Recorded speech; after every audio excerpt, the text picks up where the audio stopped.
देखिए बेटा, हमने पिछली वीडियो में आपको वीर रस के बारे में बताया था। कक्षा 12 की बात कर रहे हैं और आज हम बात करते हैं श्रृंगार रस की।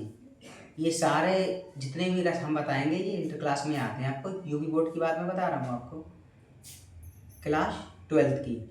तो पिछली वीडियो में हमने वीर रस बताया था और आज हम बताते हैं कि श्रृंगार रस। श्रृंगार रस होता क्या है, उसकी उदाहरण और परिभाषा उसके बारे में बताते हैं।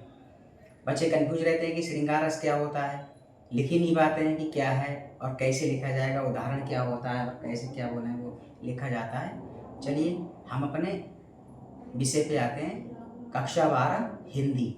देखिए आपने ये देख लिया, ये श्रृंगार रस है और ये आपकी परिभाषा है। परिभाषा वही जैसे रोज की तरह बताया था मैंने, परिभाषा लिखनी है ब्लैक पेन से, पेन हो या डॉट बाल पेन हो, और नीचे अंडरलाइन जरूर करनी होती है ताकि आपको सुंदर दिखाई दे। अब उसकी परिभाषा पे हम चलते हैं, परिभाषा कैसे लिखी जाएगी। चलिए, जहां पर प्रेमी और प्रेमिका, पति और पत्नी, नायक और नायिका के प्रेम का वर्णन होता है वहां श्रृंगार रस होता है। ठीक है। और श्रृंगार रस बेटा दो प्रकार के होते हैं, एक होता है संयोग श्रृंगार और एक होता है वियोग श्रृंगार। ठीक है, संयोग श्रृंगार और वियोग श्रृंगार। संयोग में मिलने मिलाने की बात होती है और वियोग में बिछड़ने की बात का वर्णन किया जाता है उसमें। परिभाषा समझ गए? दोबारा मैं फिर बता रहा हूं आपको। जहां पर प्रेमी प्रेमिका, पति पत्नी और नायक नायिका के प्रेम का वर्णन होता है वहां श्रृंगार रस होता है। और श्रृंगार रस का बेटा स्थायी भाव होता है रति। रतिमान रति, और रति का मतलब क्या होता है? रति का मतलब भी बेटा प्रेम होता है। तभी तो इसकी परिभाषा में दिया है कि जहां पर प्रेमी प्रेमिका, पति पत्नी और नायक नायिका के प्रेम का वर्णन होता है वहां श्रृंगार रस होता है। ठीक है, ऐसे लिखना है। आप ये परिभाषा समझ गए। पिछली वीडियो में मैंने वीर रस की परिभाषा बताई थी आपको और आज मैं श्रृंगार रस की परिभाषा बता रहा हूँ आपको।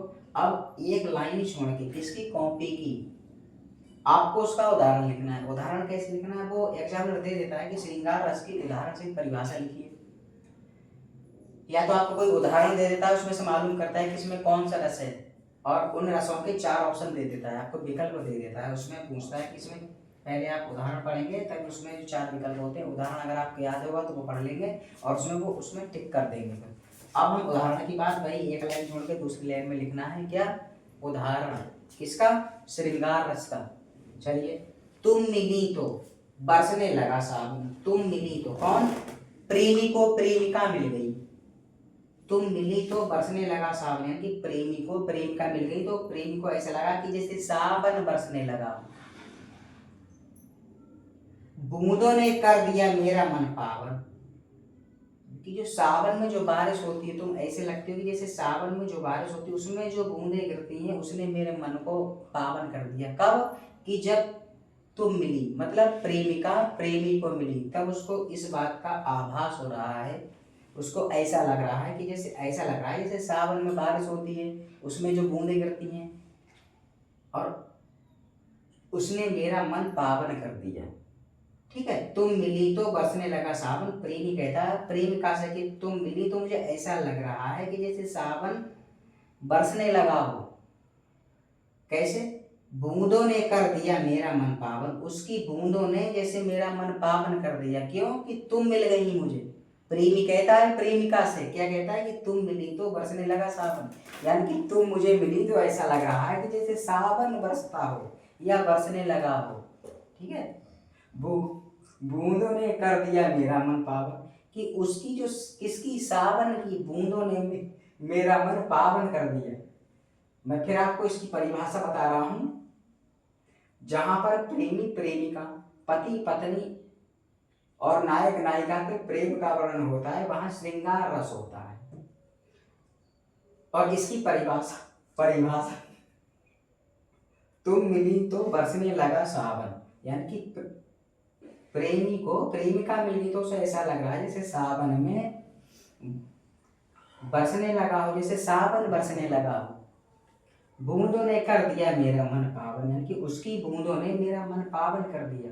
ठीक है, इतना आप समझ गए होंगे बेटा। अगर एक बार में समझ में नहीं आए तो उसको दोबारा आप पढ़िए, दोबारा समझ में नहीं आए तो तीसरी बार पढ़िए, तीसरी बार समझ में नहीं आए तो चौथी बार पढ़िए, चौथी बार समझ में नहीं आए तो पांचवी बार पढ़िए। कब तक समझ में नहीं आएगा? पूरे दिन आप अगर इसका गहन अध्ययन करेंगे या अभ्यास करेंगे तो आ ही जाएगा पूरे दिन में आपकी समझ में। तो बिल्कुल भी रियायत नहीं करनी है, इसको गहराई से समझना है। और आप जानते हैं मैंने श्रृंगार रस के या श्रृंगार के बेटा दो प्रकार होते हैं। कौन कौन से? एक होता है संयोग श्रृंगार, जिसमें पति पत्नी, प्रेमी प्रेमिका या नायक नायिका के मिलन की बात होती है। और दूसरा होता है बेटा वियोग श्रृंगार, जिसमें बिछड़ने की बात होती है। संयोग श्रृंगार में बिछड़ के मिलने की बात होती है, मतलब मिलने की बात होती है।